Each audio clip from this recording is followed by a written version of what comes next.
Sunog ang naging dahilan kung bakit namatay ang mga magulang ni Maya. Kaya naman naiwan sa kanyang puder ang nakababatang kapatid na si Isabel. Bata pa lamang ang magkapatid nang mangyari ang trahedyang yon sa kanilang buhay. Kitang-kita nila kung paano lamunin ng apoy ang katawan ng kanilang mga magulang. Sa pagkakataong iyon ay walang nagawa si Maya, kundi ang yakapin na lang ang nakababatang kapatid. Sa ngayon ay 25 anyos na si Maya, samantalang 12 anyos naman si Isabel. 10 taon na simula nang namayapa ang magulang ng dalawa, kaya napilitan si Maya na mamasukan bilang isang katulong sa umaga at kahera naman sa isang tindahan sa gabi.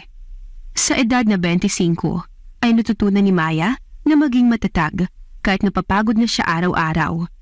Wala na siyang ibang pamilya nga asahan, lalo na at batang-bata pa ang kanyang kapatid.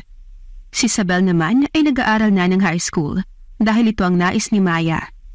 Mag-aral ka ng mabuti dahil wala akong ibang maibibigay sa iyo paglaki mo, Isabel.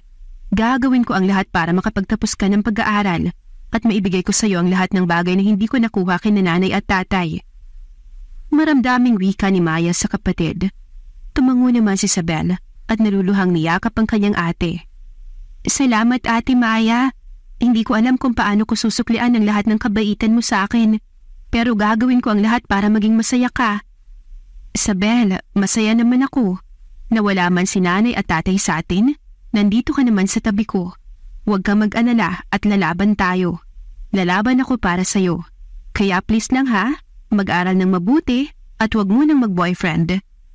Natawa na lamang si Isabel sa sinabi ng kanyang ate. Wala naman akong ibang gusto, ate, kundi ang gwapong si Kuya Dino. Bukod kasi sa gwapo niyang mukha ay tagapagmana pa ito ng kanilang kumpanya. Full package na kung tutuusin si Kuya, ate. Ikaw talaga, Isabel, ang tanda nun para sa'yo. Hindi nila kilala sa personal ang sinasabi ni Isabel na si Dino dahil nakikita lamang nila ito sa malalaking billboard, maging sa telebisyon.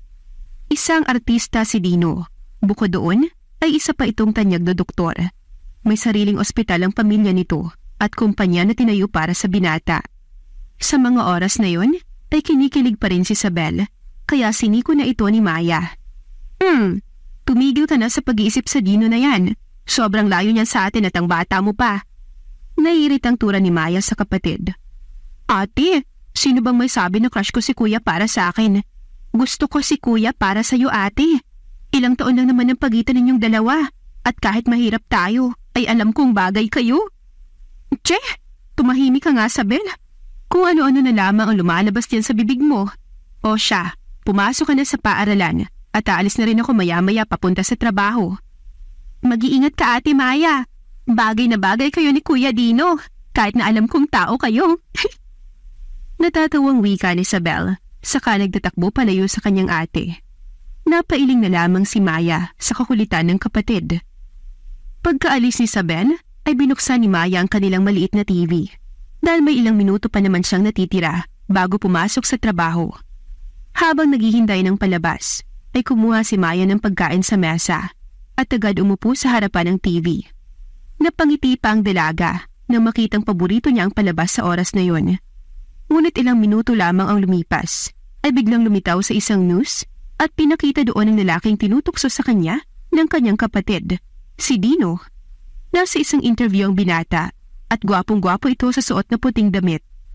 Isa sa napansin ni Maya sa binata ay mahilig ito sa puting kasuotan, kung saan mas lalong lumilitaw ang taglay nitong kagwapuhan. Kaagad nagtagpo ang kilay ni Maya at nagsimula ng kumain habang nakatutok sa TV ang dalawang mga mata. As usual, pinagkakaguluhan na naman siya ng mga tao. Bulong ni Maya nang marinig sa background ang tilian ng mga nanonood. Napailing na lamang ang dalaga. Akmang tatayo na sana ito nang biglang nakuha ng kanyang atensyon ng ibang tanong para kay Dino. Anong tanong ninyo, ma'am? Pakiulit? Nakangiting tanong pa ni Dino. If you have given a chance na pumili ng babaeng makakasama mo habang buhay, Dino, anong klaseng babae ito? Tanong ng babae sa kanya. Napatigil sa paghinga si Maya at dahan-dahang umupo ng maayos. Kitang-kita naman na napalunok rin si Dino habang inaayos ang pagkakaupo. Well, sa edad ko na 30 ay hindi ko pa alam kung ano ang ideal type ko sa isang babae, ma'am. Nasanay kasi ako na sina mommy at daddy ang nagde-decide sa lahat ng desisyon ko. And I'm proud of it. Pero we'll see then. Bata pa naman ako para isipin ang tungkol sa babae.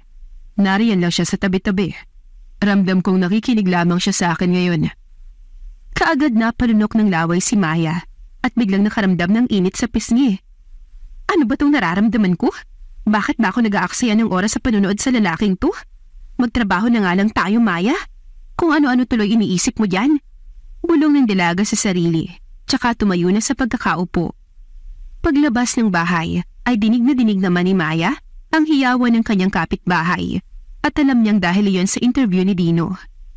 Napailing na lamang si Maya at nagsimula na maglakad papunta sa bahay kung saan siya namamasukan.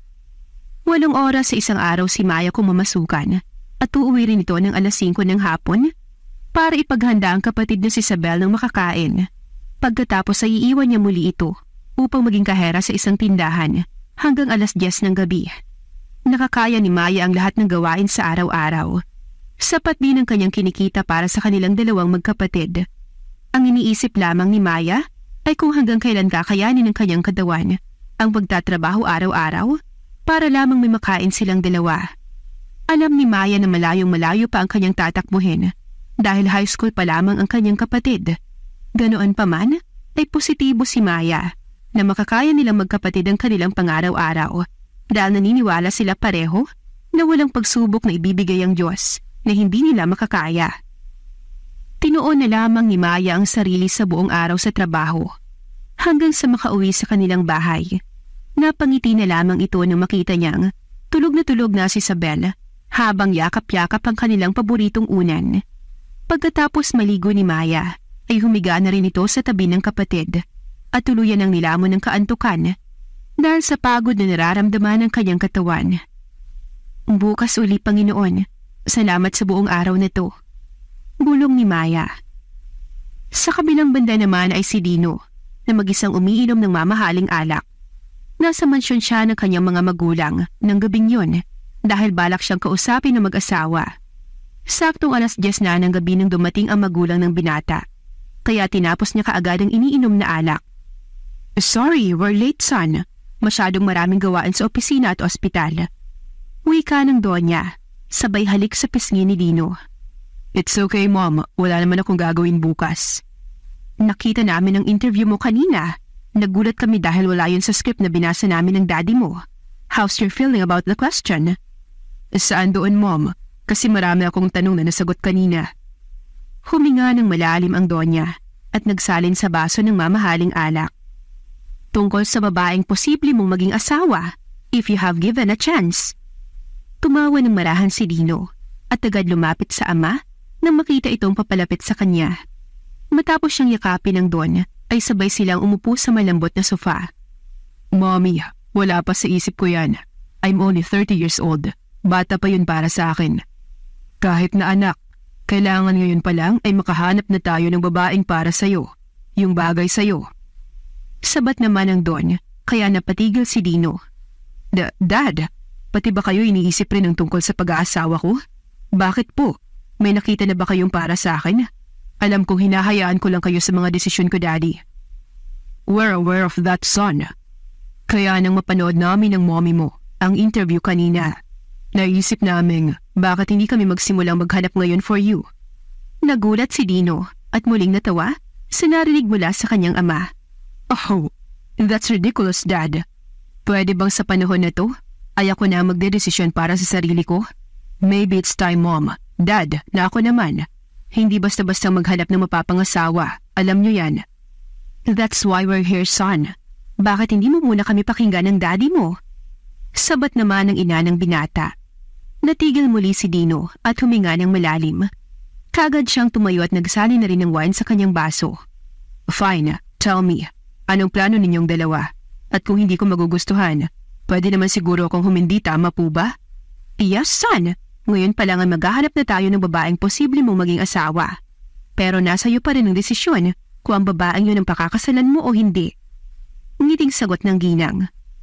At paano nyo to gagawin, Mom? We will announce it on TV. Any platform will do. Kahit sino ay pwedeng mag-apply bilang asawa mo, Dino. kung makakapasa siya sa'yo. Napalunok si Dino at napailing. Pero nang tignan niya mga mata ng kanyang ama't ina, ay kitang-kita niya na seryoso ang dalawa. Fine, gawin niyo ang nais niyong gawin, Mom, Dad. Maghihintay lamang ako kung sino man yung mapipili niyong babagay sa akin. Saad na lamang niya at nagpaalam ng mag-asawa. Umakyat siya sa kanyang silid at agad siyang nahiga sa kama. Ay nako, hindi ko alam kung magiging successful ba sina Mommy at Daddy sa plano nila para sa akin. Ang tanong, magugustuhan mo kaya ang babaeng ipakikilala nila sa'yo, Dino? Hindi kaya maging katawa-tawa lamang ang lahat ng to? Bulong niya at agad ipinikit ang mga mata. Ilang minuto pa ang lumipas ay tuluyan na ngang nakatulog ang binata. Ilang oras lamang ang lumipas ay nagulat si Dino na magising na siya sa isang pamilyar na lugar. Sa hindi kalayuan ay naririnig ni Dino ang sigaw ng kanyang ina habang nagpupumilit na makapasok sa kanyang silid. Napasinghap si Dino nang makitang nasa dating silid siya habang nakaupo at nilalamon na ng apoy ang buong lugar. Nais sumigaw ni Dino sa oras na yon, pero walang boses na lumalabas sa kanyang bibig. Lumingon-lingon si Dino sa buong kwarto at ramdam niyang sobrang init na ng paligid. Nagsimula nang umiyak si Dino at niyakap na lamang ang sarili dahil alam niyang anumang oras ay lalamunin na siya ng apoy. Ngunit nagulat siya nang maramdaman ang malamig na bagay na lumapat sa kanyang balat. Italok mo itong kumot, iho. Sumakay ka na sa likuran ng asawa ko para makalabas ka rito. Wika ng isang ginang. Sino po kayo? Paano kayo nakapasok dito sa kwarto ko? Tanong ng binata. Napadaan lamang kami dito sa bahay ninyo, iho, at nakikita naming nasusunog na ang buong lugar. Nasa labas sa mga magulang mo at naghihintay sa'yo. Mabilis na tumayo si Dino at sumakay sa likod ng isang lalaki at sabay-sabay silang lumabas sa nasusunog na kwarto. Ngunit hindi pa man sila nakalayo sa kwarto, ay bigla na lamang nabagsakan ng nasusunog na kahoy ang ginang, kaya napilitan ng lalaki na ibaba si Dino. Tumakbo ka na, babalikan ko muna ang asawa ko. Sigaw ng lalaki. Pero Manong, takbo na sabi, ilalabas ko dito ang asawa ko, kaya lumabas ka na. Napaiyak na lamang si Dino habang tumatakbo palabas ng bahay at binalikan naman ng lalaki ang ginang kahit pa tinutupok na sila ng apoy. Napasigaw na lamang si Dino nang makitang kinain na ng apoy ang buong bahay. Sa mga sandaling iyon ay naroon pa sa loob ang mag-asawang nagligtas sa kanya. Kitang-kita ni Dino ang dalawang bata na nagpupumilit pumasok sa loob habang pinipigilan ng mga ito ang mga bumbero. Doon nawala ng malay si Dino at nagising na lamang siyang nagsisigaw sa kanyang kama. Dino! Dino! Gumising ka, anak! Binabangungot ka! Takot na wika ng ginang habang hawak-hawak ang mukha ni Dino. Hinihingal pa si Dino ng mga oras na yon at nilibot ang tingin sa buong kwarto. Panaginip. Bulong ni Dino at makailang beses namang tumango ang kanyang ina. Yes, son. It's just a dream. Please calm down. Here, uminom ka ng tubig. Good thing may sarili kang ref dito at pwede kang uminom ng tubig anumang oras. Kaagad na kinuha ni Dino ang baso na may lamang tubig at mabilis itong nilagok. Pilit pa rin pinakalma ni Dino ang sarili hanggang sayakapin siya ng kanyang ina. What is it, son? Ganoon pa rin bang napapanaginipan mo? Yes, Mom. Walang taon na hindi ko napapanaginipan ng tungkol sa nasusunog nating bahay noon, Mommy. Lalo na't namatay ang mag-asawa na tumulong sa akin na makalabas sa bahay na yun. Calm down, honey. Matagal na yun. Sigurado kung nakalimutan na ito ng mga tao. Please, iho, move on. Paano ako makaka-move on, Mom? Kung alam kong hanggang ngayon, hindi pa rin natin nakikita ang dalawang bata na naiwan ng mag-asawang tumulong sa akin. Hindi natin hawak ang isipan nila, anak, kaya mas pinili nilang tumakbo kaysang humingi ng tulong sa atin. Maybe this time wala na rin sila o di kaya ay nandoon na sila sa iba pa nilang pamilya. Please, iho, patawarin mo ng sarili mo. Sila ang tumulong sa'yo. Mas pinili nilang tumulong sa atin kaysa hayaan ng mga bumbero na pasukin ka. Mukhang hindi ko ata basta-bastang mapapatawad ang sarili ko, Mommy. Dahil nasayang lamang ang buhay ng mag-asawang yun dahil sa akin. Hindi nila tayo kilala at napadaan lamang sila sa ating bahay. Pero naging daan na yun para tuluyan silang mawala sa mundong ito. Huwag mong sabihin yan, Dino.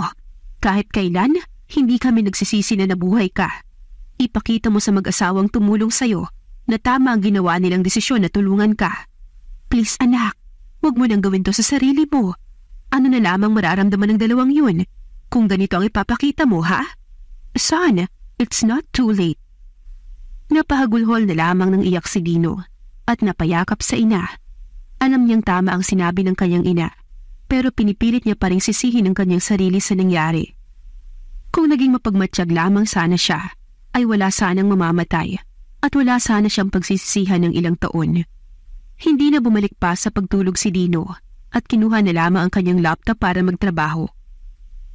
Samantalang sa bahay naman ni Maya, ay nagulat ang dalaga nang biglang sumigaw ang nakababatang kapatid na si Isabel dahil nananaginip ito. Isabel! Sigaw ni Maya sa kapatid. Ate! Sagot naman ni Isabel ng magising ito. Anong nangyari sa'yo? Kanina ka pa sigaw ng sigaw. Nananaginip ka ba? Ate, hindi ka maniniwala sa sasabihin ko. Nako, ikaw na bata ka. Ano ba kasing nangyari sa'yo? Ate, nananaginip ako. Ikinasal ka raw kay Kuya Dino. Ate, ang bongga mo at ang bongga ng kasal mo. Kinikilig pang sagot ni Isabel at tila kinikilit ito sa harap ni Maya. Napairap naman si Maya at binigyan ng mahinang batok sa ulo ang kapatid. Aray, ang KJ mo talaga. Akala ko naman kung ano na. Tigilan mo na kasi ang kakaisip sa Dino na yan at hindi ka niyan kilala. Tsaka Isabel, imposibleng ikasal ako sa isang mayaman. Gwapo at simpatiko si Dino. At isa lamang pipitsuging katulong ang ate Maya mo. Matulog ka na ulit. Magsasaing na lamang ako at mukhang imposibleng makatulog pa ako dahil sa pagsigaw mo. Tumawa ng marahan si Isabel at niyakap si Maya. Ate, huwag mo namang masyadong ibaba ang sarili mo. Hindi ko alam pero tingin ko, magiging totoo ang panaginip ko. Malakas ang kutob ko ate, na magkakapag-asawa ka ng mayaman. Okay, sige. Sabihin na nating mangyayari yan sa hinaharap. Pero Isabel, wala pang nagpapatibok sa puso ng ate mo dahil ikaw pa lang ang priority ko ngayon. Kaya please lang, tigilan mo na ako. Pati lang walang kamalay-malay na si Dino, okay? Oo na, matutulog na ulit ako ate. Kaga nagkalukbong ng kumot ang nakababatang kapatid ni Maya at hindi na nagsalitang muli. Napailing naman ang dalaga at agad lumabas ng kwarto. Haramdam niyang nasasaktan ng kanyang kapatid dahil salungat ang kanyang isip sa gusto nito. Hintayin mo na lang na lumaki ka, Isabel. Baka ikaw ang para kay Dino na yan. Total, ikaw lang naman ang may gusto dun. Bulong ni Maya sa kanyang sarili. Kinabukasan ay nagtataka si Maya dahil hindi pa bumababa ng kwarto si Isabel. Tatawagin na sana niya ito pero malilit na siya sa trabaho. Umalis na lamang si Maya at nag-iwan ng pera sa ibabaw ng mesa tsaka ninisan ng bahay. Pangiti-ngiti pa si Maya habang naglalakad palayo sa kanilang bahay. Masaya siya dahil araw iyon ang kanyang sahod at iniisip na niya kung ano-ano ang posible niyang bilhin pagkatapos ng trabaho. Pagdating niya sa bahay kung saan siya namamasukan, ay kaagad niyang sinimula ng trabaho.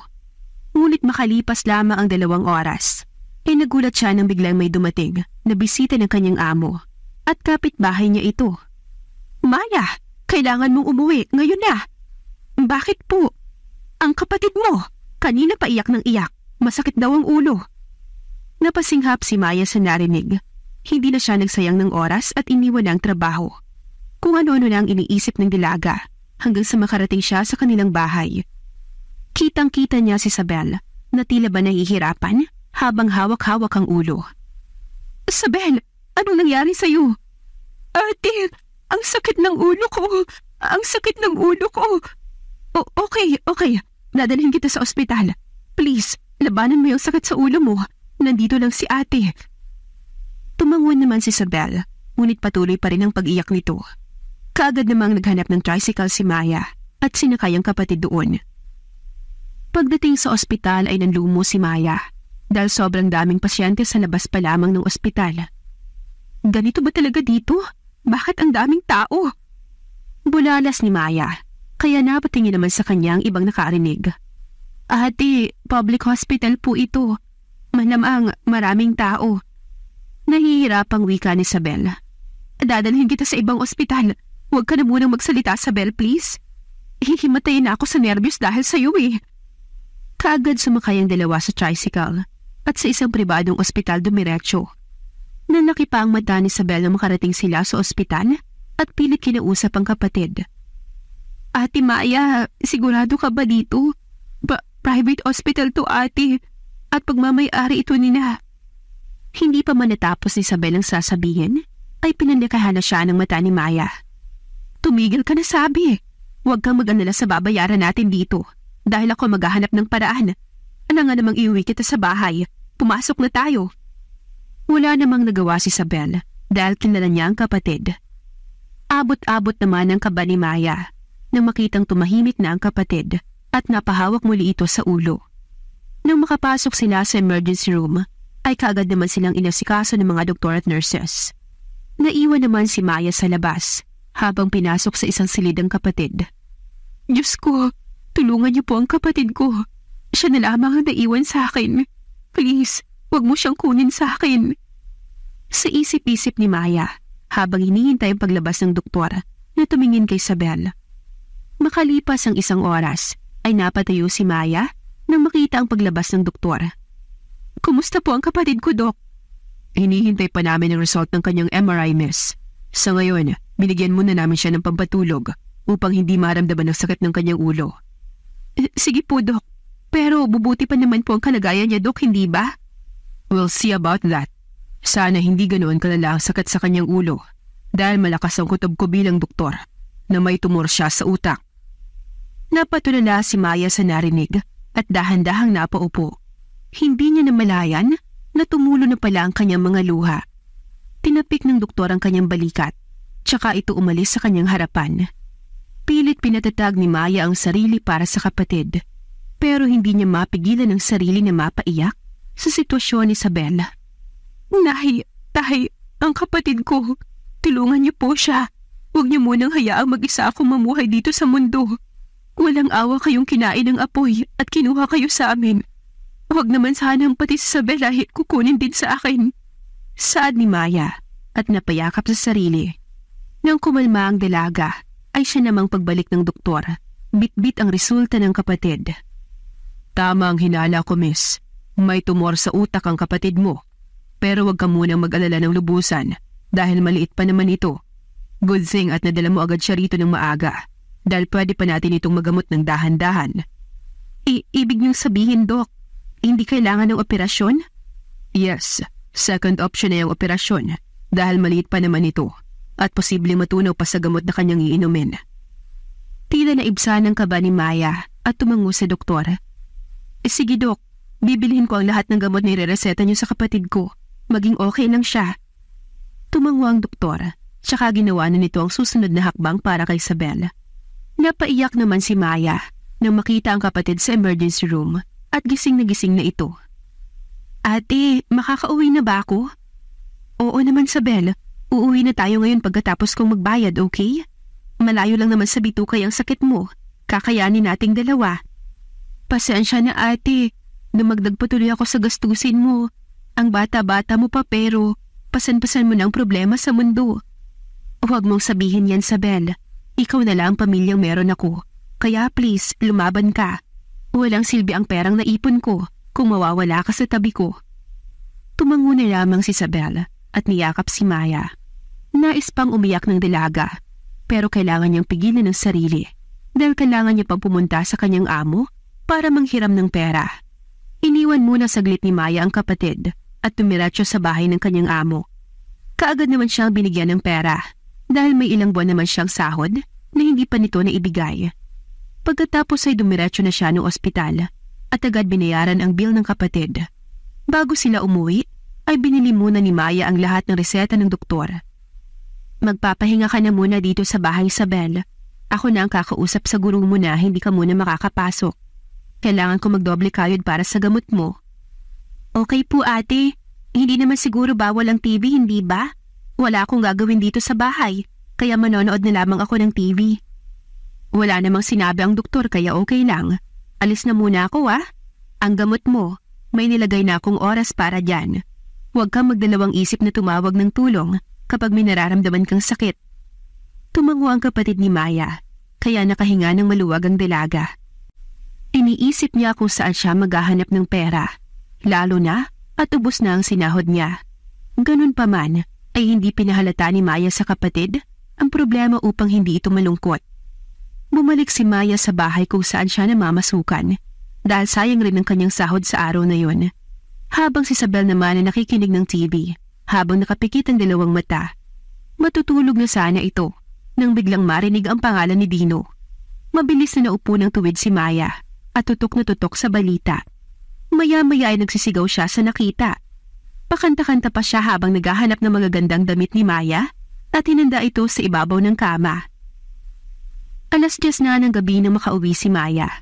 Nagulat pa ito nang makitang gising na gising pa ang kanyang kapatid na si Isabel. Isabel, gutom ka na ba? Hindi ka pa ba nakakakain? 10:00 na. Ate, relax. Kumain na ako at nakainom na rin ng gamot. Alam ko kasi na dumiretso ka na sa pagkakahera, kaya nauna na ako. Oh, bakit gising ka pa? Dahil may good news ako sa'yo, ate. Masayang yumakap si Isabel kaya nagtaka si Maya. Parang wala ka nang iniindang sakit ah. Anong good news ba yan? Sabay silang pumasok sa kwarto at hindi pa rin mawala-wala ang ngiti sa labi ni Isabel. Nakita ko sa balita kanina, ate, na naghahanap ng posibleng mapapangasawa si Kuya Dino. Sabi ko naman sa'yo, ate, may chance ka kahit imposible. Napahinto naman si Maya at napatitig sa kapatid. Hindi niya mawari pero nakaramdam siya ng tuwa sa narinig. Sino namang baliw ang magbabalita ng ganyan? Alam mo, Isabel, yung mga mayayaman na yan, may nakalinya ng babae dyan, kaya huwag ka nang umasa. Ate, totoo nga. Sa katunayan, ay bukas magsisimula ng interview nila. Sa company nila mismo gaganapin ang interview. May hinanda na akong damit na susuotin mo bukas, oh. Turo pa ni Isabel. Nanlaki ang mga mata ni Maya at lumapit sa kanilang maliit na kama kung saan naroon ang paboritong damit niya. Isabel, huwag mong sabihin na isasalang mo ako bukas sa interview. Baliw lang ang pupunta dun. Ate, hindi ka baliw at totoo ito. Please, Ate Maya, pumunta ka para naman hindi maging sayang ang pagkakataon. Ito lang ang gusto ko, ate, ang pumunta ka sa interview. Kung papalarin ka, magkakatotoo ang pangarap ko. Pero kung hindi naman, Eddie, maghahanap ulit ako ng paraan para kayo magkatuluyan. Napailing si Maya at umupo sa kama. Ay, ano bang meron sa Dino na yan? At tila ba gustong-gusto mo siyang maging asawa ko, ha? Hindi ka maniniwala, ate, pero parang nakita ko na si Kuya Dino noon. Alam kong imposible dahil sa TV ko lang siya nakikita, pero totoo, ate. Para bang nakita na natin siya noon pa man. Isabel, wala tayong kilalang Dino sa personal dahil mas nakakatanda ako sa'yo. Matulog ka na at maliligo pa ako. Please, ate, pumunta ka, ha? Alam ko naman na mahal mo ko kaya pupunta ka. Oo naman, mahal kita, bunso. Pero hindi pa rin ako pupunta dahil hindi naman ako interested sa Dino na yan. Kung ganon, edi pupunta ka kasi mahal mo ko at gagawin mo tong request ko. Hindi para sa'yo kundi para sa akin. Malawak ang naging ngiti ni Isabel at napailing na lamang si Maya. Ay, ang kulit mo talagang bata ka. O siya, matulog ka na at maaga kang gigising bukas. Para ipaghanda ka, ate? Hindi, Isabel, para uminom ng gamot. Mabilis na pumasok ng banyo si Maya at rinig na rinig pa niya ang paghiyaw ng kapatid. Natatawa na lamang siya at agad binuksan ang gripo. Maya-maya pa'y napahinto si Maya dahil iniisip niya kung pupunta ba siya sa interview na sinasabi ng kapatid. Pero sayang lamang ang oras ko. Sayang ang sahod ko sa araw na yun kung hindi ako papasok. Pero paano naman ang kapatid ko? Tsaka kung malulungkot siya kapag hindi ko susundin ang request niya. Sa isip-isip ng dalaga, umiling na lamang si Maya at agad naligo. Maya-maya pa'y nakatulog na siya sa tabi ng kapatid. Sa kabilang banda naman ay si Dino, na naiiling habang tinitignan ng isang box na kararating lamang sa kanyang pad. Hindi siya umuwi sa kanilang mansyon ng gabing yun dahil nais niyang mapag-isa. Natawa siya na makitang may binili ang kanyang ina at alam niyang bagong damit iyon. Pinaghandaan ng ginang ang kanyang kauna-unahang gaganaping interview sa kanilang kumpanya. Napangiti na lamang si Dino nang mabasa ang sulat kamay ng ina. I will, Mom. Susutin ko tong damit para bukas para makilala ko agad ang babaeng para sa akin. Wika niya Tsaka dinala iyon sa kanyang kwarto. Nakahiga na si Dino nang biglang pumasok sa kanyang isipan ang dalawang batang umiiyak. Napalunok ng sariling laway ang binata dahil kitang-kita niya noon ang mga mata ng kasing edad niyang bata na umiiyak habang karga-karga ang isa pang bata. Nasaan na kaya kayo? Bakit bigla kayong nawala matapos ang sunog? Saan kayo dinala ng tadhana nang mawala mga magulang niyo? Bulong ni Dino at pinikit ang mga mata. Alam kong malaki na kayo pareho, pero sana makita ko kayo upang makahingi ako ng tawad sa nangyaring sunog. Bulong pa niyang muli at tuluyan ang nakatulog. Kinabukasan ay maagang pumasok sa opisina si Dino at kitang-kita niyang iba't ibang klase ng media na hinihintay ang interview na gagawin nila ng kanyang magulang. This is silly. Bulong niya sabay ngiti. Hindi nagtagal ay dumating naman ang kanyang magulang at tulad niya, handang-handa na rin ang mga ito sa interview. Hinihintay na lamang nila ang oras bago buksan ang tuluyan ng kumpanya upang makapasok na mga mag-a-apply bilang candidate na magiging asawa ni Dino. Samantalang si Maya naman ay hindi makahinga ng maluwag dahil sa masikip na damit na pinasuot ng kapatid. Ate, huwag kang huminga para masuot ko to. Saad ni Isabel sa kanyang likuran. Ay, ikaw talagang bata ka. Bakit kasi itong damit na ito pang napili mo? Ang tagal-tagal nito sa akin eh. Kasi nga sexy at ang ganda ng dating mo sa damit na to. Gusto kong makita mamaya na. Mapapalingon sa iyo ang lahat ng tao sa lugar pagkapasok mo. Baliw ka talagang bata ka. Kung hindi lang talaga kita mahal, ay naku talaga. Alam ko ate, mahal mo ako kaya mo to gagawin.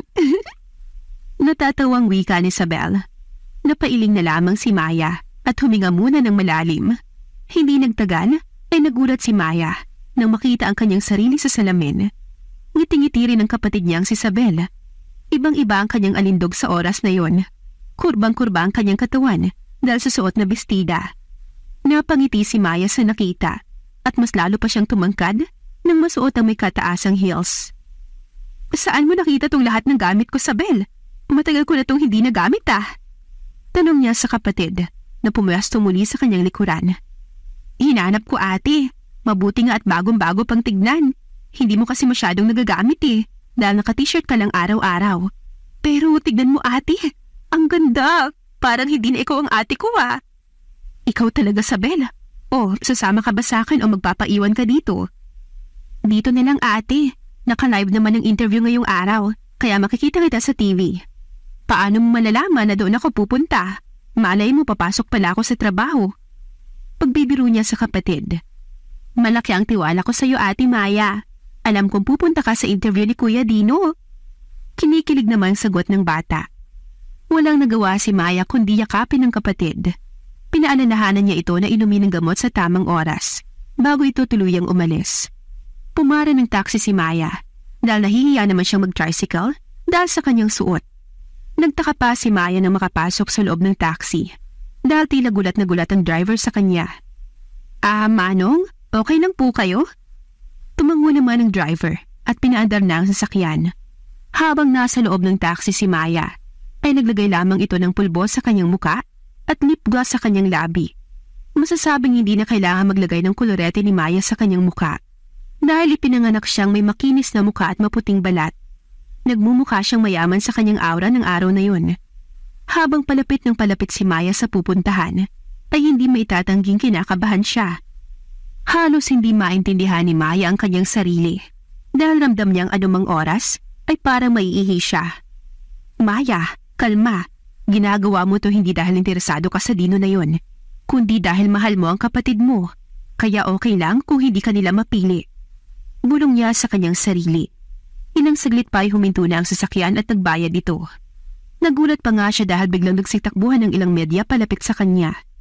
Kaagad tumayo ng matuwid si Maya at tahimik na naglakad kahit na tinatanong siya ng ilang media. Malaya siyang nakapasok sa loob ng kumpanya kung saan naroon ang iba't ibang lahi ng kababaihan. Wala siyang nasagot ni isang tanong ng media hanggang sa makapasok siya. Nanlungo si Maya nang nilibot ang paningin. Naku naman, anong laban ko sa mga babaeng to? Halatang galing sa mayamang angkan at iba't ibang lahi ng makakalaban ko. Tapos eto ko. Anong masasagot ko mamaya kapag tatanungin ako tungkol sa background ng family ko? Hello, it's me, Maya. Walang magulang at isang kasambahay. Narito ako dahil sa kapatid ko. Ganon? Bulong ni Maya sa sarili. Narinig ni Maya na may tumawa ng mahina sa kanyang likuran. At nagulat siya na makitang isa itong matanda, ngunit magandang babae. Hello po. Mag-a-apply din po kayo, ma'am? Nagdadalawang isip na tanong ni Maya. Tumawa muli ang ginang at hinawakan ang kanyang kamay. Thank you for coming, miss. Kanina pa ako nakatingin sa inyo dito at masaya akong makitang pinaghandaan niyo to, including you.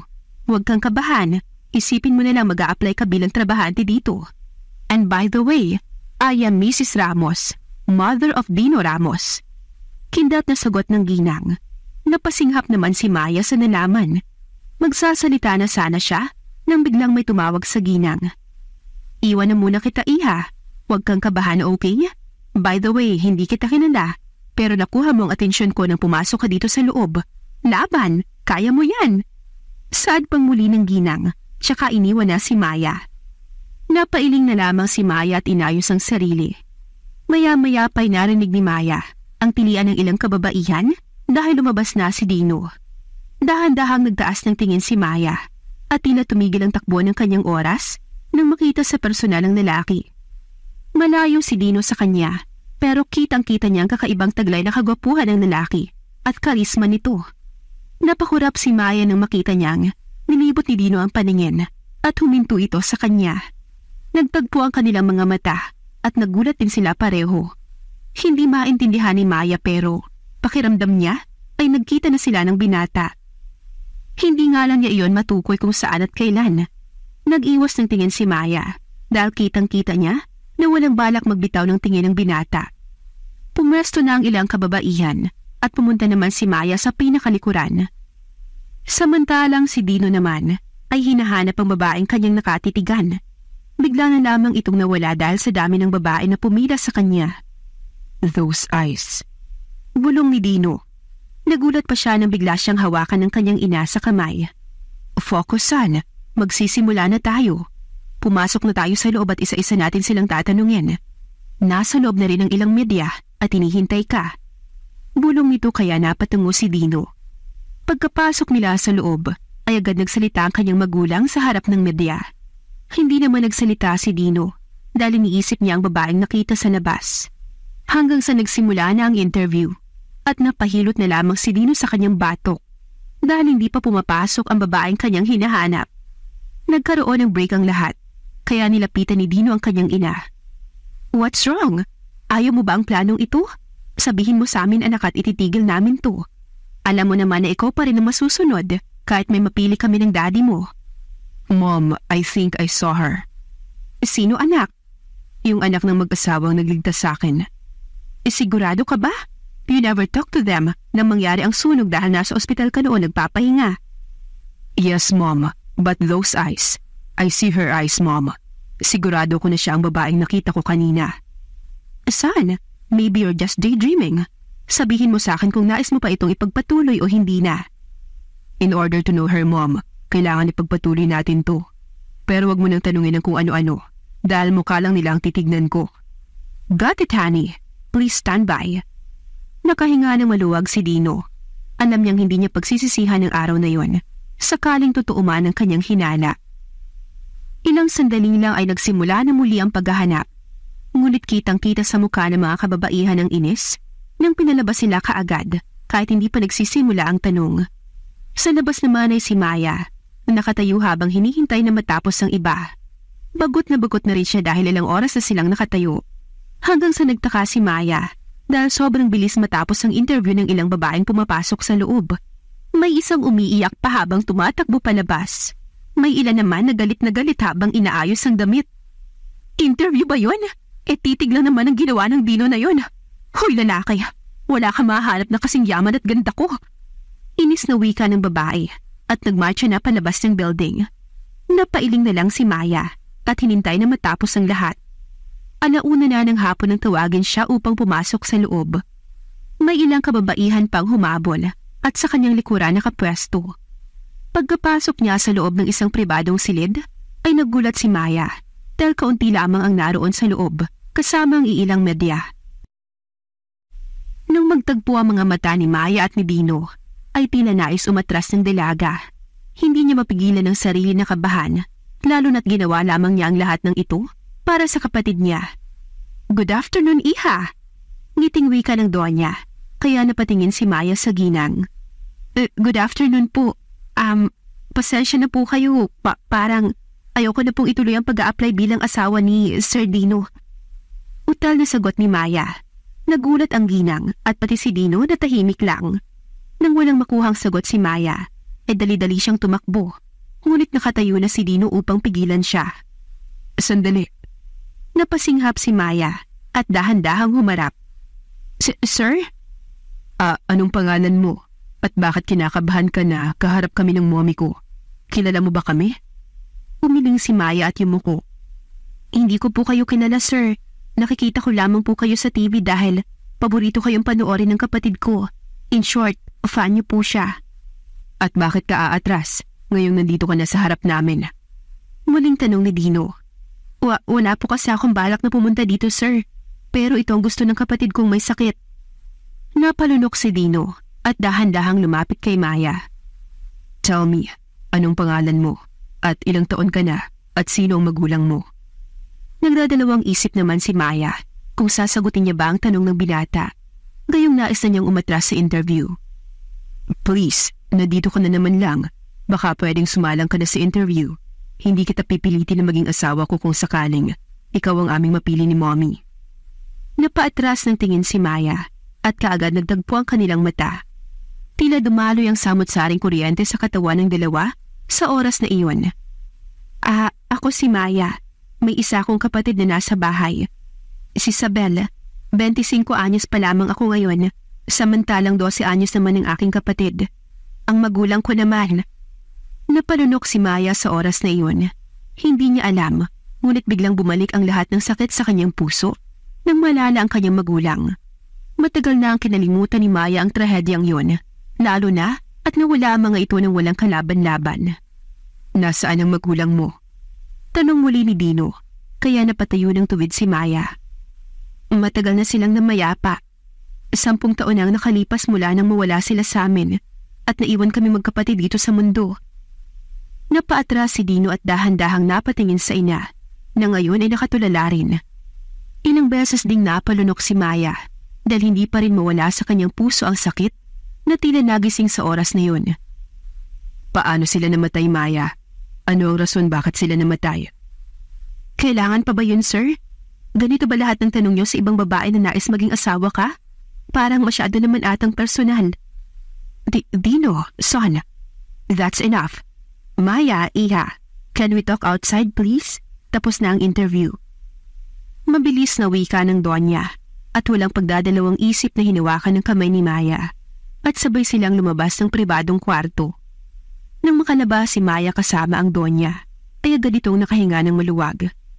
"Nanginginig ka, Iha? May nararamdaman ka bang kakaiba?" Umiling naman si Maya at huminga ng malalim. Pasensya na po kayo, ma'am. Mukhang mali atang pumunta ko rito. Itong kapatid ko kasi ang kulit. Wala naman po talaga sa isip ko ang pag-aasawa dahil priority ko muna siya." "Kaya ka ba nanginginig? Yan ba ang rason mo?" Napatigil si Maya at napaiwas ng tingin. Ang totoo niyan, matagal ko nang hindi naiisip ang magulang ko. Pero naungkat lamang ito dahil sa tanong ng anak ninyo. Pasensya na po kayo pero ako lamang nakakaintindi sa nararamdaman ko." Tumango ang ginang at hinawakan ng mahigpit ang kamay ni Maya. "I wanna see you again, Iha. Pwede mo bang ibigay sa akin ang address mo?" Tumango si Maya dahil nais na niyang umuwi sa mga oras na yun. Matapos maibigay sa ginang ang kanilang address, ay mabilis siyang sumakay ng taxi pa uwi sa kanilang bahay.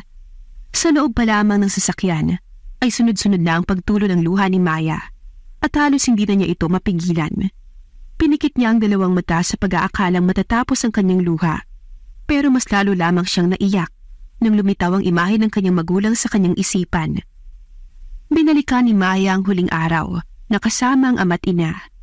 Nasa parke sila ng araw na iyon upang mamasyal na makita nila sa di kalayuan ang isang bahay na kinakain ng apoy. Hindi nagdalawang isip ang kanyang ama at ina na puntahan ang nasusunog na bahay upang tumulong. Likas na matulungin ang magulang ni Maya at masaya siyang malaman ito.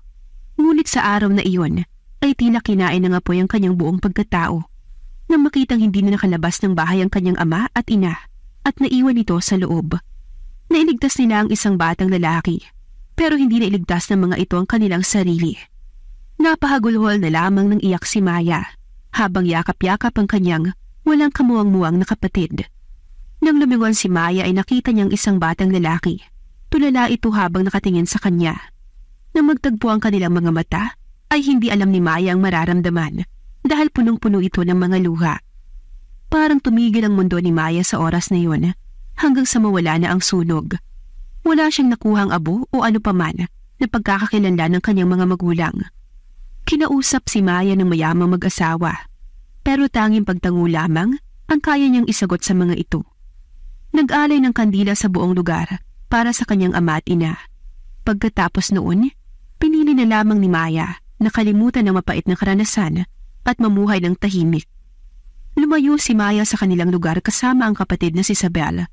Ngunit kalaunan ay binalikan din nila ang kanilang bahay. Dahil wala namang ibang naiwan sa kanila ang kanilang mga magulang, kundi ang bahay lamang.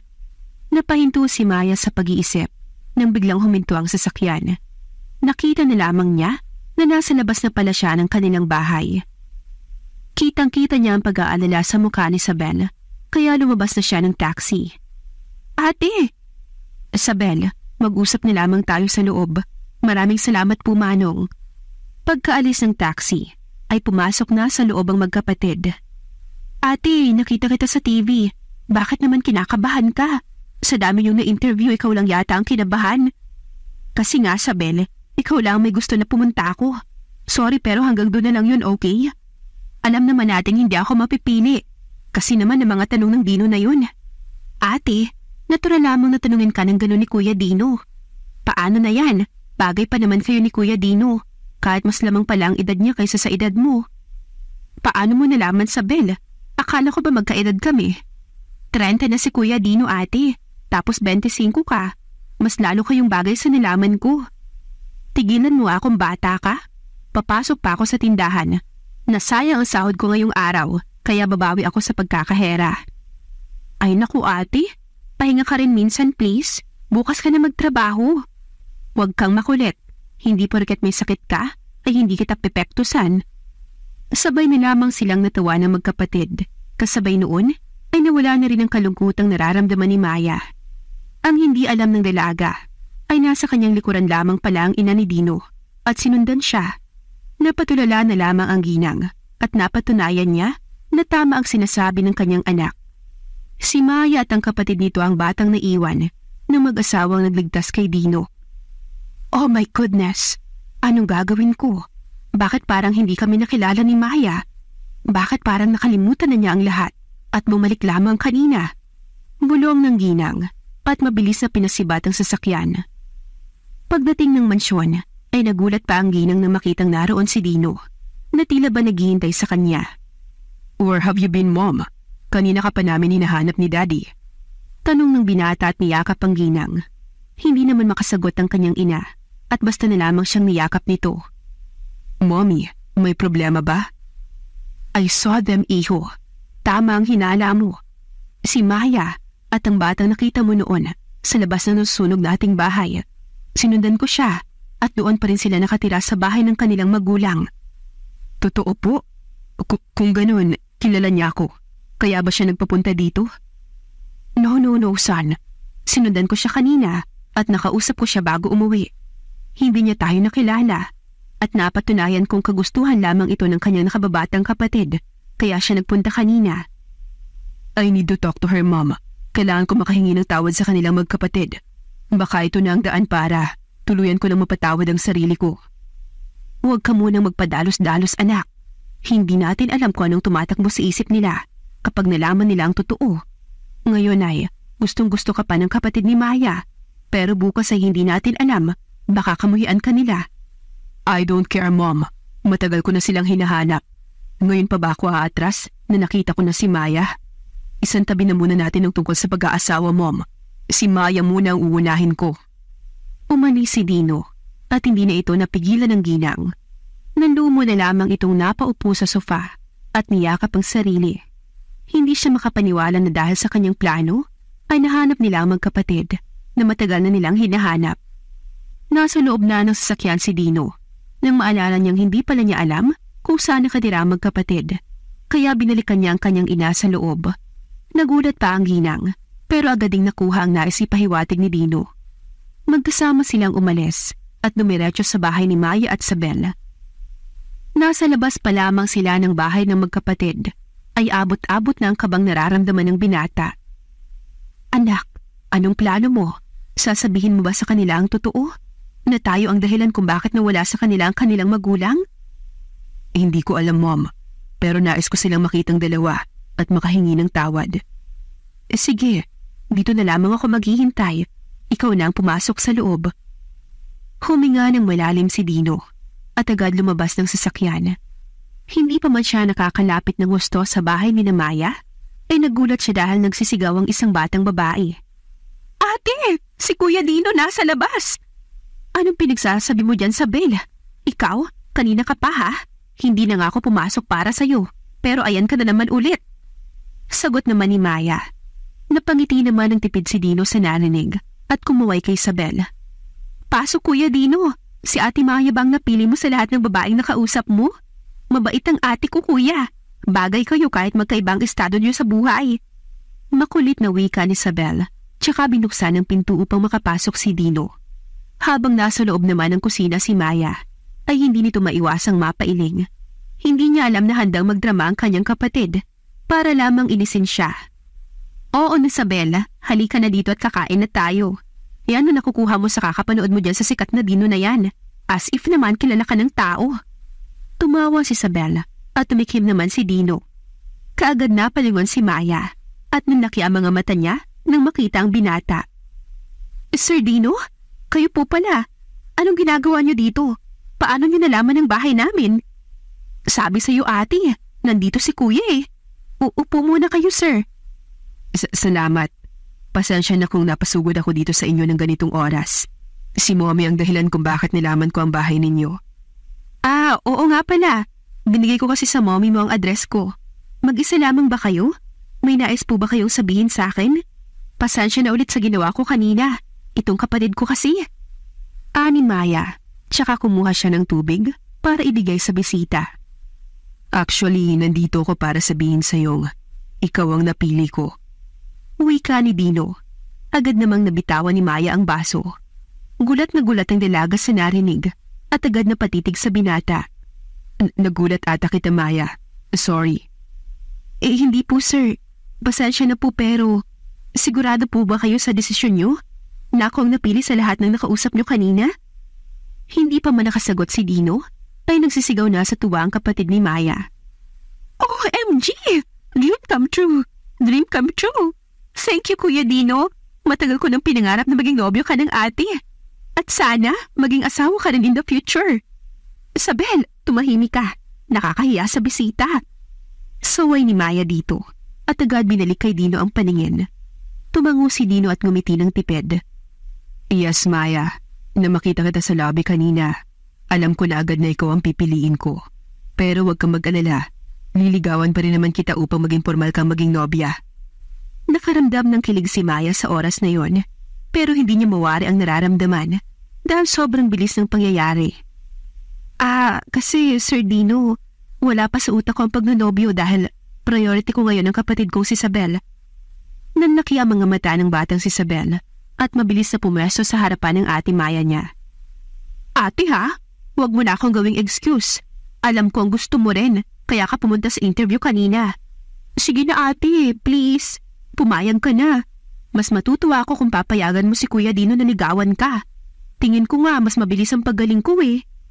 Kaagad na mula ang pisngi ni Maya, kaya napaiwas siya ng tingin. Natawa naman ang mahina si Dino at hinawakan ng kamay ni Maya. Alam kong hindi mo ako kilala sa personal, Maya. Pero nais kong kilalanin mo ako dahil interesado ako sa'yo. Napatango na lamang nang wala sa oras ang dalaga dahil naisip niyang tama rin naman ang kanyang kapatid. Hindi siya magsasayang ng panahon sa isang tao kung hindi naman siya interesado dito? Talaga? You mean it's yes? Papayag kang ligawan kita? Hindi makapaniwalang tanong ni Dino. Napakamot naman sa ulo si Maya at unti-unting tumango. Sige, try natin. Pero sasabihin ko sa'yo, Dino, hindi ako ang babaeng masasama mo basta-basta sa mayayamang lugar. Isa lamang akong hamak na babaeng nag-aaruga sa isang napakakulit na bata. Ang iyong pagiging simple ang nagbibigay daan para magustuhan kita, Maya. Yun lamang importante sa akin. Magaan ang pakiramdam ng dalaga sa gabing iyon. Unang beses nilang makasama ng personal ang mayamang si Dino. Pero parang matagal na nila itong kakilala dahil simpleng tao lamang kung gumalaw at magsalita ang binata. 9:00 na ng gabi nang ihatid ng magkapatid si Dino sa labas ng kanilang bahay. Mag-ingat ka pa uwi, sir. Salamat sa pagbisita sa amin. Wika ni Maya. Just call me Dino from now on, Maya. Dahil gagawin ko ang lahat para maging nobya kita. Napakagatdila naman ng dalaga at nagdesisyong pumasok na sa loob. Nang tuluyang maisarado ang pinto, ay sabay nagtatalo ng magkapatid dahil sa kilig at tuwa. Samantalang si Dino naman ay masayang binuksan ang pinto ng sasakyan at nagulat pa siya nang makita ang ina. Mommy, nandito pa kayo? Hay, mabuti naman at lumabas ka na, iho. Akala ko nga dito na ako matutulog eh. Sorry, Mom. Nakalimutan kong narito pala kayo sa sasakyan naghihintay. It's okay. So, paano na? Anong nangyari sa loob? Naiintindihan niya ba tayo? Huminga ng malalim si Dino at umiling. Napagdesisyonan kong huwag na muna ungkatin ang nakaraan, Mommy. As nakikita ko kanina ay hindi nila ako naaalala. Kaya huwag na lamang nating ipaalam sa kanila ang totoong nangyari. And besides, Mom, si Maya ang napili kong babaeng magiging asawa ko. Liligawan ko siya at ipaparamdam ko sa kanya ang pagmamahal na walang katapat. Mahabang litanya ng binata. Nang sa gayon ay makabawi ka sa magulang niya. Ganoon ba, iho? Mommy, please, huwag na natin pag-usapan ng tungkol doon. Nais kong ligawan si Maya, hindi dahil anak siya na nagligtas sa akin. Liligawan ko siya dahil nabihag niya ang puso ko. Oo, nagigilta ako sa nakaraan. Pero hindi naman atang masama na mahalin ko si Maya. Hindi ba, Mom? Huminga ng malalim ang ginang at seryosong tumingin kay Dino. Kung anong desisyon mo, anak, ay okay lang sa akin. Basta, hindi ito makakaapekto sa pagkatao mo. Ngumiti ng tipid si Dino at agad pinaandar ang sasakyan. Masaya siyang umalis sa lugar ni Maya kasama ang ina. Kinabukasan ay maagang nagising si Dino dahil ipapaalam na niya sa publiko kung sino ang babaeng kanyang napili. Sa harap ng media, ay sinabi ni Dino ang pangalan ni Maya bilang babaeng kanyang napiling ligawan at planong pakasalan. Gulat na gulat naman si Maya habang naglilinis ng bahay ng kanyang amo nang marinig ang kanyang pangalan sa TV. Kinikilig ang kanyang mga kasamahan nang malaman niyon. Pagkatapos ng kanyang trabaho, abot tenga pa rin ang kanyang ngiti pagdating niya sa kanilang bahay. Ate, opisyal nang inanunsyo ni Kuya Dino ang tungkol sa'yo. Tiyak kong maraming maiinggit sa'yo, ate. Pero hayaan mo sila kung tawagin ka nilang Cinderella. O ano, basta't masaya kayo ni Kuya Dino. Kinikilig na wika ni Isabel. Ikaw talagang bata ka. Oo na, hindi ko kakalimutan yung sinasabi mo. O kumusta ka na? Sa susunod na linggo na ang follow-up check-up mo. Sana may improvement ang gamot sa sakit mo. Huwag kang mag-alala, ate, at malakas ang pakiramdam ko. Nabubuti na ng tuluyan ang sakit ko. Lalo na ngayon at nangyari ng inaasam kong mangyari. Sana matuwa si nanay at tatay sa atin, oh. Oo naman, Sabel. Hindi pa rin nila tayo pinababayaan hanggang ngayon. Salamat sa'yo. Kung hindi dahil sa'yo, hindi ako magkaka-interes kay Dino. Naku, parang si Cupido lang pala ako nito, ate. Bukas magsisimula na ang date niyo ni Kuya. Sana sagutin mo siya kaagad para may kuya na talaga ako. Sino may sabi na bukas na agad? Takang tanong ni Maya. Hindi pa man nakasagot si Isabel, ay lumitaw na si Dino sa harap ni Maya at nakangiti nitong ibinigay ang isang kumpol ng bulaklak. Dino? Gulat na wika ni Maya. Ako ang may sabi kay Isabel na bukas na tayo magsisimula. Nais kitang makilala, Maya, kaya nais kong agahan ang date natin. Ayoko magsayang ng oras dahil ang isang tulad mo na babae hindi dapat pinaghihintay. Parang mapupunit na ang labi ni Maya sa pagngiti at napansin niyang ganoon din ng kanyang kapatid na si Isabel. Kaagad tumikhim si Maya. kaya agad nakuha ng kapatid ang nais niyang ipahiwatig. Go, go, go lang Kuya Dino! Galingan mo! Saad ng bata bago pumasok sa kwarto. Salamat dito sa bulaklak, Dino. Nagulat lamang ako dahil gabi na at nandito ka pa sa bahay namin. Galing ako sa ospital at nalaman kong doon mo pinagamot ang kapatid mo. Huwag kang mag-alala, Maya, dahil kami na ang bahala kay Isabel. Nais kong malaman mo na lahat ng pangangailangan niyong magkapatid ay kami na ang bahala. Dino? Pero bakit? Hindi mo pa kami kilala pero ganito na kadami ang pwede mong ibigay sa amin ng kapatid ko. Seryoso ako, Maya. Nais kong maging nobya ka. Mamahalin kita at mamahalin ko rin bilang kapatid ang iyong kapatid. Simula ngayon, hindi na kayo mag-iisa. Dahil pamilya niyo na ang pamilya ko. Parang hinaplos ang puso ni Maya sa oras na iyon. Hindi niya maintindihan, pero masaya ang kanyang puso sa mga sinabi ng binata. Nag-usap sila saglit bago tuluyang umalis si Dino. Naiwan naman si Mayang nakatitig sa kalsada habang hawak-hawak ang bulaklak na binigay ng binata. Kinikilig pa si Maya dahil unang beses na may nagbigay sa kanya ng bulaklak at si Dino pa. Ang swerte ko naman, sino mag-aakala na isang tulad ko ang mapipili ng gwapong si Dino na yun? Bulong ni Maya, tsaka pumasok na sa loob ng bahay. Hanggang sa pagtulog ay iniisip pa rin ni Maya ang binatang si Dino at napanaginipan pa niyang ikinasal silang dalawa. Kinabukasan ay nagpaalam si Maya sa kanyang amo na hindi na muna siya papasok. Suportado naman siya ng kanyang amo dahil alam ng mga ito ang tungkol kay Dino. 10:00 pa lamang ng umaga ay nasa harap na ng bahay ni Maya si Dino at hinihintay nito ang paglabas ng bahay ng dalaga. Parang nagmukhang katulong si Maya sa oras na yon dahil sa kanyang suot, samantalang isang sikat at gwapong lalaki naman ang kanyang makakasama. Oh, bakit malungkot ang magandang dilag na yan? Biro ni Dino nang makalapit si Maya sa kanya. Kasi naman po, bakit ganyan ang suot mo? Sobrang gwapo mo tuloy. Tapos ako ito, parang manang sa suot ko. Natuwa si Dino, sabay ginulo ang buhok ni Maya. Huwag ka nang malungkot.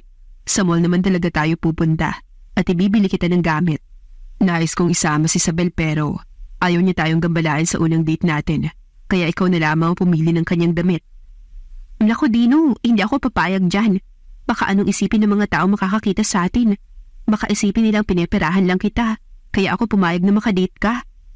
Alam ko naman na hindi yan ang totoo, Maya. Tsaka huwag ka nang mag-isip tungkol sa iisipin ng ibang tao.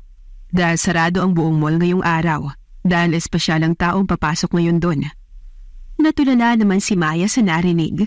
Kaagad niyang nakuha ko anong ibig sabihin ng binata. Kaya hindi siya makapaniwala dito. Dino? Hindi nga. Totoo, Maya. Kaya tara na. This is our first date. Hindi ako papayag na hindi ito magiging espesyal. Kaagad na pinagbuksan ng binata si Maya ng pinto at pinaandar ang sasakyan. Hindi naman mabura ang ngiti ni Dino habang binabaybay ang kahabaan ng lugar dahil excited na ito sa date nila ni Maya. Pagdating sa mall ay nagulat palalo si Maya dahil totoo nga ang sinabi ng binata. Walang katao-tao sa mall at tanging mga staff lamang ang naroon sa loob. Grabe! Ganito ba kabongga ang maging kadate ng isang mayaman? Bulong ni Maya. Nagulat pa siya nang hawakan ni Dino ang kanyang kamay. Pwede ko naman sigurong hawakan to, hindi ba? Alam kong naliligaw pa lamang ako pero nais kong maramdaman na nandito ka lang sa tabi ko, Maya. Sige, hawak lang naman eh. Sagot ni Maya kahit pulang-pula na ang kanyang pisngi. Isa-isa nilang pinasok ang tindahan ng buong mall at maraming nabili si Dino para kay Maya at kay Isabel. Kumain din sila sa mamahaling restaurant. Nagulat pa si Maya nang malamang pag-aari iyon ng magulang ni Dino. Hapon na nang lumabas sila ng mall. Tsaka pa lamang nagbukas sa publiko ang buong lugar nang makalis na sila. Tuwang-tuwa naman si Isabel at napayakap pa kay Maya at Dino nang makita ang kanilang bitbit pa uwi. Maraming salamat sa lahat, Dino. Hindi ko alam pero ngayon pa lamang ako nakaranas ng ganito. Ikaw pa lang na libre sa amin ng kapatid ko ng ganito kabongga. Sobrang saya ko na makilala ka. Wika ni Maya nang nakapasok na sa loob ang kapatid. You should be thankful kay Isabel, Maya. Dahil sa kanya ay nagkakilala tayong dalawa. Masaya akong malaman na masaya ka. Hindi lang dito nagtatapos ang lahat, Maya. Dahil marami pa akong hinandang gawin sa inyo. para sa iyo ng kapatid mo. Salamat ulit, Dino. Hindi ko alam kung anong nagawa namin dahil napakaswerte namin sa iyo. Pero salamat. Walang anuman, Maya. Araw-araw kitang pasasayahin kahit pa dumating ang araw na sasagutin mo na ako. Dahan-dahang lumapit si Dino kay Maya at hinagkan sa noo ang dalaga. Ramdam ni Maya ang pagmamahal ng binata sa kanya at labis niya itong ikinatuwa. Bago natulog si Maya, ay kinausap niya muna sa kanyang isipan ng kanyang magulang. Sana masaya kayo dyan, Nay at Tay. Ang saya namin dito ni Isabel, lalo na nang makilala namin si Dino. Mabilis lumipas ang mga araw. Walang palya si Dino sa panliligaw kay Maya. Kaya napapasaya ng binata si Maya. At napapasaya rin ito ang kapatid na si Isabel. Hanggang sa lumipas ang 3 buwang panliligaw, ay napagdesisyon na ni Maya na sagutin na si Dino. Sa araw na iyon, ay nagluto si Maya ng adobong manok upang dalhin sa opisina ni Dino. Balak niyang sorpresahin ang binata sa trabaho nito at doon sagutin upang maging opisyal na silang magkasintahan. Masayang umalis ng bahay si Maya bitbit ng pagkain hanggang sa makarating siya sa opisina ni Dino. Nasa elevator pa lamang si Maya nang biglang kumabog ang kanyang dibdib. Hindi niya mawari pero malakas ang kutob niya na may mangyayari sa araw na iyon. Balak sanang umatras ni Maya sa plano pero bumukas na ang pinto ng elevator at bumungad sa kanya ang nakabukas na pintuan ng opisina kung saan naroon si Dino. Kaagad lumabas si Maya sa elevator. Papasok na sana siya sa loob ng opisina nang biglang napahinto ito dahil narinig niya ang kanyang pangalan sa loob. Dino, sigurado ka na ba talaga sa plano mo, iho? Iayayain mo na ba talaga ng kasalan si Maya kahit hindi ka pa niya sinasagot? Tanong ng ama ng binata. Daddy, ayoko na magsayang ng panahon. Natatakot ako na baka umatras si Maya sa oras na malaman niya ang totoo. Anak, hindi ba't mas mabuting sabihin mo na sa kanya ang totoo upang wala ka nang tinatago sa kanya? Pwede ka naming tulungan, iho, kung sakaling hindi mo kayang sabihin kay Maya ang totoo. Napalunok ng laway ang dalaga at napasandal sa pader. Patuloy pa rin sa pakikinig ang dalaga dahil ramdam niyang may malalaman siya sa oras na yon. Daddy, tingin niyo ay hindi aatras si Maya sa oras na sabihin ko sa kanya ang totoo? Na ako ang dahilan kung bakit nawala ang magulang niya? Na kung naging mapagmatsyag lamang ako edi sana hindi ako maiipit sa sunog na yon at buhay pa sana ang mag-asawang nagligtas sa akin. Daddy, ayoko. Natatakot ako na baka iwan ako ni Maya oras na malaman niyang totoo. Mahal na mahal ko si Maya, Dad, at hindi ko ata kakayaning mawala siya sa akin. Napasinghap si Maya sa narinig at agad nawala ng lakas ang kanyang buong katawan. Nabitawan tuloy niya ang dalang pagkain at narinig iyon ng pamilya ni Dino. Nagmadaling lumabas si Dino at tila nakakita ito ng multo habang nakatitig kay Maya. Maya. Dino, ikaw ang batang iniligtas ng mga magulang ko. Sunod-sunod ang pagtulo ng luha ni Dino at mabilis na niyakap si Maya. I'm sorry, Maya. I'm so sorry. Wala akong balak na itago sa iyo ang totoo. Naghahanap pa ako ng tiyempo. Nung una tayo nagkita dito ay nakilala agad kita. Alam kong ikaw ang babaeng nakita ko noong nasusunog ang bahay namin. Sorry, Maya. I'm so sorry. Napalunok naman si Maya ng sariling laway at unti-unting tinitigan ang mukha ni Dino. Kitang-kita niya ang pagsisisi ng binata, kaya agad siyang nakahinga ng maluwag. Wala nang saysay kung magagalit pa ako sa iyo, Dino. Pero paano kung malaman ito ng kapatid ko? Hindi kaya siya magalit sa iyo? Ibig mo sabihin, hindi ka galit sa akin? Maibabalik ba ng galit ko ang magulang ko, Dino?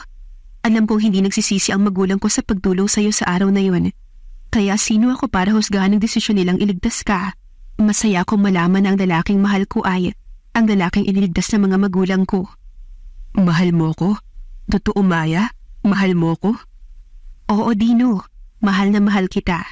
Alam kong ikaw ang lalaking para sa akin. Ang lalaking handang mahalin ng kapatid ko bilang kapatid. At ikaw ang magiging katuwang ko habang buhay. Sagot ni Maya. At dahan-dahang hinalikan sa labi ang binata kahit pa nasa harapan sila ng Don at Donya. Napahagulhol na lamang sa pag-iyak si Dino, pati na ang kanyang mga magulang, at niyakap nila si Maya. Nagulat na lamang sila nang biglang maramdaman ang yakap ng isang bata sa kanilang likuran. Isama niyo naman ako sa group hug. Kanina pa ako iyak ng iyak dun oh. Wika ni Isabel. Natawa na lamang ang lahat ng malaman nilang sinundan pala ng bata ang kanyang kapatid na si Maya papunta sa naturang lugar. At doon ay narinig ni Isabel ang lahat. Pinatawa din kaagad ni Isabel ang kanyang kuya Dino dahil wala naman talagang kasalanan ng binata sa nangyari. 1 taon nang lumipas ay pinakasalan ni Dino si Maya. Bumalik na rin sa pag-aaral si Isabel dahil tuluyan na siyang gumaling sa tulong ng pamilya ni Dino. Naisa nang magtrabaho ni Maya upang makatulong sa asawang si Dino. Pero mas pinili ni Dino na pag-aralin siya. Hindi mababayaran ng pera ang tuwang nararamdaman ng magkapatid sa mga sandaling iyon. Hindi nila lubos maisip na makikilala nila ang pamilya ni Dino at maging pamilya nila ito. Lumipas pa ang mga buwan at binayaan ng supling ang mag-asawa. Tuwang-tuwa naman ang magulang ni Dino dahil sa wakas makakapagpahinga na sila sa trabaho at mag-aalaga na lamang ng apo. Hiniling ng Don at Donya na gumawa ng maraming anak si Dino at Maya upang lumaki ang kanilang pamilya. Natatawa na lamang ang mag-asawa dahil yun naman talaga ang plano nila. Ang palakihin ng gusto ang kanilang pamilya kasama si Isabel. At dito na po nagtatapos ang kabanata ng ating kwento. Sana ay muli niyo po akong samahan sa mga iba pang kwentong nais kong ibahagi sa inyo. Maraming salamat po.